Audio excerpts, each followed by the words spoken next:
Hello everybody and welcome back to my channel. I hope you are all well. Today I am playing some American Truck Simulator.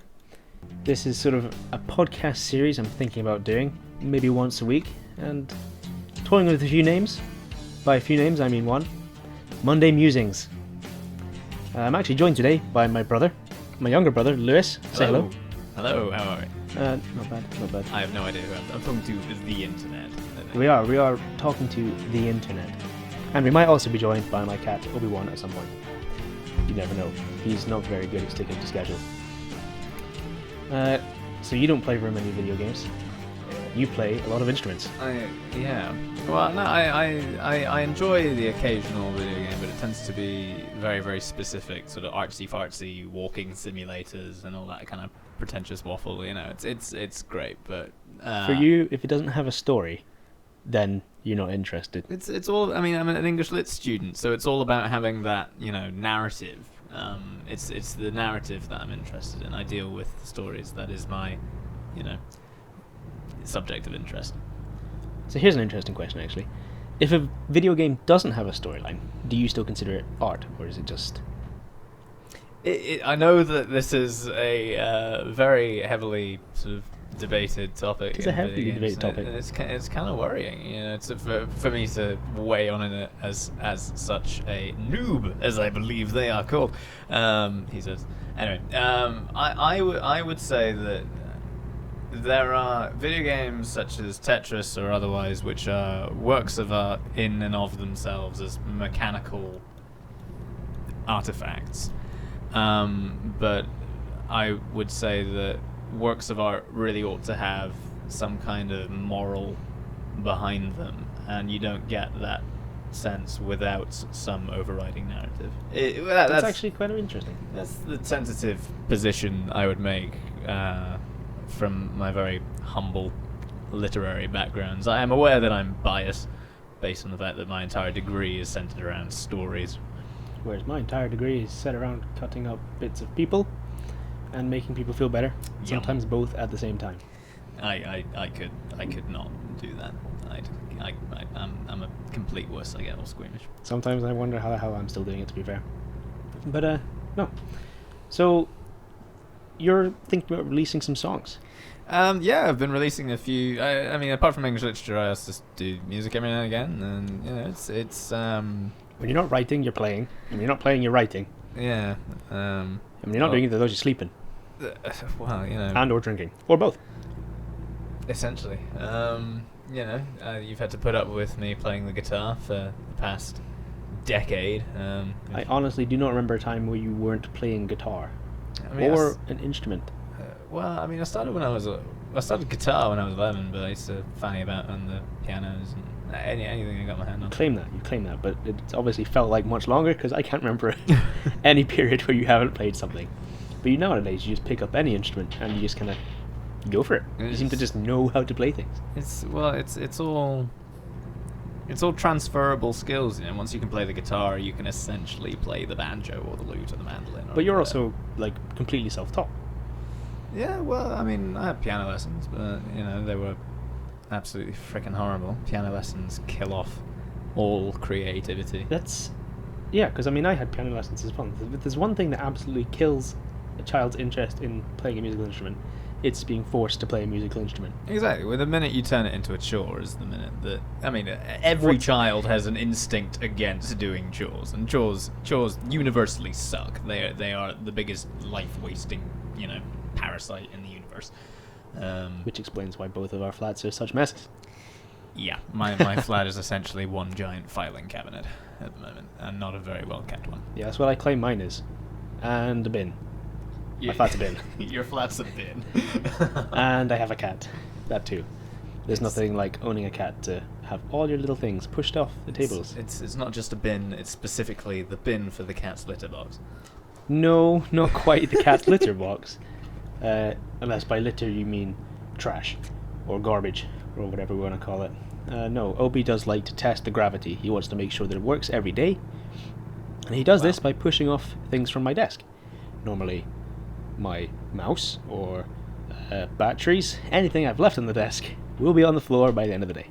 well, you got to check. I mean, could you imagine waking up and going about the entire day with gravity turned off, but without having realised it? Just, You know. Oh. When an operator got a patient and the blood just suddenly like starts floating towards you, like, oh, I forgot to check this morning. Oh Jesus, what are we gonna do? But, sometime around lunch, your BLT just goes up. straight up your nose. But so thank God he is there to make sure everything is running smoothly. I don't know where he is at the moment. I believe he's somewhere around the house. Just imagining you doing surgery and being like, scalpel, and your doctor, nurse or otherwise just sort of going, it's by the ceiling fans. They just sort of like push it towards you. Oh, but can you imagine if there was Ceiling fan, never mind ceiling fans. Some operating theatres actually have what's called negative pressure. So inside the operating theatre, there's like a section of the theatre which is pretty much directly over the bed, which operates negative pressure. So instead of being a ceiling fan, it's like a ceiling fan upside down. It sucks all the air out, so that bugs and whatever germs can't actually get into to the patient. So they wouldn't get sprayed up all over the room. Yeah. Oh, that makes sense. I mean, to be honest, and in a situation where gravity were to suddenly vanish, I mean, you don't want a scalpel to be floating anywhere fucking near a ceiling fan. No. Across the room.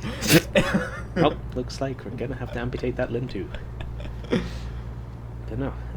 So yeah, Obi is around somewhere. He's asleep during the day and he's awake at night when I'm asleep at night and awake during the day, but we both tolerate each other. But yeah, back to you. You've got your own website, which I will put a link in the description below. I do. And we have just been joined by Obi-Wan. Speak hello. of the devil and he shall appear. Obi is currently taking a mild interest in my wine. Say hello, Obi. Or don't. That's fair. It's a bit rude. Yeah. Not gonna lie. He's a bit of a diva. He does what he wants. And also a mild alcoholic. He's sort of, The cat's a mild alcoholic. yeah, up every night with his shakes. He's just, Oh God. what can you do? There's a good rule in medicine actually, because if you have an alcohol dependence problem, essentially your liver gets shot to hell, and you get these things called DTs, delirium tremens, where your body goes through withdrawal if it can't get enough, if it doesn't have the alcohol in its system, because it thinks the new alcohol in the blood is the new normal. It expects alcohol to be there. But the problem is it also kills people. DTs, they die from these strong withdrawals. And I remember a piece of advice given by an A&E consultant saying, if you see someone with even the slightest hint of shakes, just imagine they're doing the YMCA with your GMC number. Don't get it wrong. Just on the ward in the bed, 7254211. But yeah, you've got a website. I'll put a link in the description below. www.lewholiday.com. I think there's no Lou Holiday music. There's no music in there, is there? It's just lewholiday.com. Nope, nothing like that. You'll be able to listen to all of his SoundCloud on there and regular updates from him. Yeah, there's SoundCloud as well. www.soundcloud.com/Lou Holiday Music. I think it's Lou Holiday Music for the URL for SoundCloud. I really should have done this research. I am my own worst nightmare in terms of self-promotion. This is just awful. It's fine. Well, I mean, there's a different medium for getting yourself recorded. I assume sometime you'll probably have a YouTube channel as well. Yeah, no, I'm currently working on some form of video to put up to accompany, because it's good to have a multimedia kind of output to these sorts Keeps of people things. interested. And at some point, I'm sure, although I'm sort of procrastinating like God knows what, I will have some kind of blog post and get some writing done, sort of vague musings about Lennon versus McCartney, those sorts of matters, and my influences, and there'll be an album of the month kind of series, and that would actually be really good. I would definitely keep up to do that. So I think that's actually all we've got time for today. It was surprisingly quick. You'd be surprised how fast these Just things like go. me. Ooh, That's staying in the podcast. That's staying in the podcast. Oh, you bastard. Just because you see the videos ended there doesn't mean I'm going to leave that out of there. You gotta edit that out. We've got to edit that up. I mean, I can't be a rock star and have a reputation for being shit in bed. I mean, come on. Well, you just have to prove it to someone. As I said, that's all we've got time for. If you want to listen to some of Lewis's musings, Music? Musing? Musings. If you want to listen to his musings, go to his blog post. If you want to listen to his music, go to his SoundCloud. Thank you very much for joining us. And I'm actually speaking to my listeners rather than but I mean, this also applies to you too, I guess. If you like this video, hit the like button. If you want to see more, hit subscribe.